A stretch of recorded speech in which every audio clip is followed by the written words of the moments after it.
Sir current bill అప్పుడే ఒకటో తారీఖు వస్తుందా? అవును సార్. ఏంటి పేపర్ బిల్లు? తమ్ముడు అవసరం అంటే ఎదురా?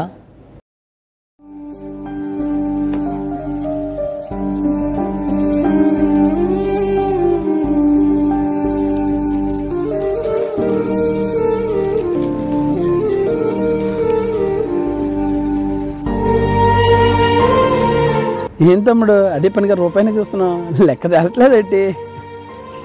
ఎప్పుడో చిన్నప్పుడు అమ్మ ఒకటో తారీఖు సినిమా చూసానన్నా. అవునా, అది నిజమా? సామాన్యుల జీవితం అలానే ఉంటుందా అని అనిపించేది.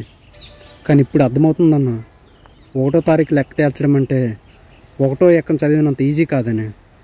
జీతం రాకముందే ఖర్చులు డిసైడ్ అయిపోతున్నాయి ఇక్కడ.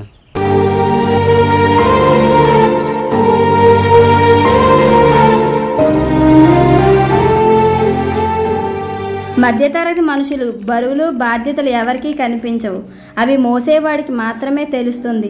ఎందుకంటే అన్ని అనుభవాలను నేర్పేది ఒక మధ్యతరగతి జీవితం మాత్రమే.